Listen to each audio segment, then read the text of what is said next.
A lição da vigilância. Aproximando-se o termo de sua passagem pelos caminhos da terra, reuniu Jesus os 12 discípulos, com o fim de lhes consolidar nos corações os santificados princípios de sua doutrina de redenção. Naquele crepúsculo de ouro, por feliz coincidência, todos se achavam em Cesareia de Filipe, onde a paisagem maravilhosa descansava sob as bênçãos do céu. Jesus fitou serenamente os companheiros e, ao cabo de longa conversação, em que lhes falara confidencialmente dos serviços grandiosos do futuro, perguntou com afetuoso interesse: E que dizem os homens a meu respeito? De alguma sorte terão compreendido a substância de minhas pregações? João respondeu que seus amigos o tinham na conta de Elias, que regressara ao cenário do mundo depois de se haver elevado ao céu num carro flamejante.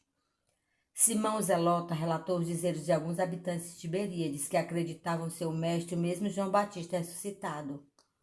Tiago, filho de Cleófas, contou o que ouvira dos judeus na sinagoga, os quais presumiam no Senhor o profeta Jeremias. Jesus escutou-lhes as observações com habitual carinho e inquiriu: Os homens se dividem nas suas opiniões, mas vós, os que tendes comungado comigo a todos os instantes, que dizeis que eu sou? Certa perplexidade abalou a pequena assembleia. Simão Pedro, porém, deixando perceber que estava impulsionado por uma energia superior, exclamou comovidamente: Tu és o Cristo, o Salvador, o Filho de Deus vivo. Bem-aventurado sejas tu, Simão, disse-lhe Jesus, envolvendo-o num amoroso sorriso, porque não foi a carne que te revelou estas verdades, mas meu Pai que está nos céus. Neste momento, entregaste a Deus o coração e falaste a sua voz. Bendito sejas, pois começas a edificar no Espírito da fonte da fé viva. Sobre essa fé edificarei a minha doutrina de paz e esperança, porque contra ela jamais prevalecerão os enganos desastrosos do mundo. Enquanto Simão sorria, confortado com o que considerava um triunfo espiritual, o mestre prosseguia, esclarecendo a comunidade quanto à revelação divina, no santuário interior do espírito do homem, sobre cuja grandeza desconhecida o cristianismo assentaria suas bases no futuro. No mesmo instante, preparando os companheiros para os acontecimentos próximos, o Messias continuou dizendo: Amados, importa que eu vos esclareça o coração, a fim de que as horas tormentosas que se aproximam não chegue a vos confundir o entendimento. Através da palavra de Simão, tivestes a claridade reveladora, cumprindo as profecias da Escritura. Sou aquele pastor que vem a Israel com o propósito de reunir as ovelhas tresmalhadas do imenso rebanho. Venham buscar as dracmas perdidas do tesouro de nosso Pai. E qual o pegureiro que não dá testemunho de sua tarefa ao dono do redil? É indispensável, pois, que eu sofra. Não tardará muito o escândalo que me há de envolver em suas malhas sombrias. Faz-se misto o cumprimento da palavra dos grandes instrutores da revelação dos céus, que me precederam no caminho. Está escrito que eu padeça e não fugirei ao testemunho. Havendo pequena pausa na sua locução, Filipe aproveitou-a para interrogar emocionado: Mestre, como pode ser isso se sois o modelo supremo da bondade? O sofrimento será então o prêmio às vossas obras de amor e sacrifício? Jesus, no entanto, sem trair a serenidade do seu sentimento, retrucou: Vim ao mundo para o bom trabalho e não posso ter outra vontade, senão a que corresponda aos sábios desígnios daquele que me enviou.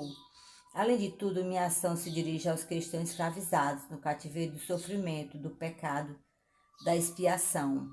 Instituindo na terra a luta perene contra o mal, tenho de dar o legítimo testemunho dos meus esforços. Na consideração de meus trabalhos, necessitamos ponderar que as palavras dos ensinos somente são justas quando seladas com a plena demonstração dos valores íntimos. Acreditais que um náufrago pudesse sentir o conforto de um companheiro que apenas se limitasse a dirigir-lhe a voz amiga lá da praia em segurança? Para salvá-lo, será indispensável ensinar-lhe o melhor caminho de livrar-se da voragem destruidora, nunca tão só com exortações, mas atirando-se igualmente às ondas, partilhando dos mesmos perigos e sofrimentos. O fardo que sobrecarrega os ombros de um amigo será sempre mais agravado em seu peso. Se nos pomos a examiná-lo, muitas vezes guiados por observações inoportunas, ele, entretanto, se tornará suave e leve para aquele a quem amamos, se o tomarmos com os nossos esforços sinceros, ensinando-lhe como se pode atenuar-lhe o peso nas curvas do caminho. Os apóstolos entreolharam-se surpresos e o Messias continuou: Não espereis por triunfos que não os teremos sobre a terra de agora. Nosso reino ainda não é nem pode ser deste mundo, Por essa razão, em breves dias, não obstante as minhas aparentes vitórias, entrarei em Jerusalém, para sofrer as mais penosas humilhações. Os príncipes dos sacerdotes me coroarão à fronte com suprema ironia. Serei arrastado pela turba como um simples ladrão. Cuspirão nas minhas faces, dar-me-ão fel e vinagre, quando manifestar sede, para que se cumpram as escrituras. Experimentarei as angústias mais dolorosas, mas sentirei em todas as circunstâncias o amparo daquele que me enviou. Nos derradeiros e mais difíceis testemunhos, terei meu espírito voltado para o seu amor e conquistarei com sofrimento a vitória sagrada, porque ensinarei aos menos fortes a passagem pela porta estreita da redenção, revelando a cada criatura que sofre o que é preciso fazer a fim de atravessar as sendas do mundo, demandando as claridades eternas do plano espiritual. O mestre calou-se comovido. A pequena assembleia deixava transparecer sua surpresa indefinível, sem compreender a amplitude das advertências divinas. Foi aí que Simão Pedro, modificando a atitude mental do primeiro momento e deixando-se conduzir na esteira das concepções falíveis do seu sentimento de homem, aproximou-se do Messias e lhe falou em particular: Mestre, convém não exagerar das vossas palavras. Não podemos acreditar que tereis de sofrer semelhantes martírios. Onde estaria Deus, então, com a justiça dos céus? Os fatos que nos deixais entrever viriam demonstrar que o Pai não é tão justo. Pedro, retira essas palavras, exclamou Jesus com serenidade enérgica. Queres também tentar-me como os adversários do Evangelho? Será que também tu não me entendes, compreendendo somente as coisas dos homens, longe das revelações de Deus? Aparta-te de mim, por neste instante falas pelo espírito do mal. Verificando que o pescador se emocionara até as lágrimas, o mestre preparou-se para a retirada e disse aos companheiros: Se alguém quiser vir após mim, renuncie a si mesmo, tome a sua cruz e siga os meus passos. No dia seguinte, a pequena comunidade se punha a caminho, vivamente pressionada com as revelações da véspera. Simão seguia humilde e cabisbaixo. Não conseguia compreender por que motivo fora Jesus tão severo para com ele. Em verdade, ponderara melhor suas expressões irrefletidas e reconhecera que o mestre perdoara, pois observava que eram sinceros o sorriso e o olhar compassivo que o envolviam numa alegria nova. Mas sem poder soptar suas emoções, o velho discípulo aproximou-se novamente de Jesus e interrogou: Mestre, por que razão mandaste retirar as palavras em que vos demonstrei o meu zelo de discípulo sincero? Alguns minutos antes não havíeis afirmado que eu trazia aos companheiros a inspiração de Deus? Por que motivo logo após me designáveis como intérprete dos inimigos da luz? Simão, respondeu o Messias bondosamente, ainda não aprendeste toda a extensão da necessidade de vigilância.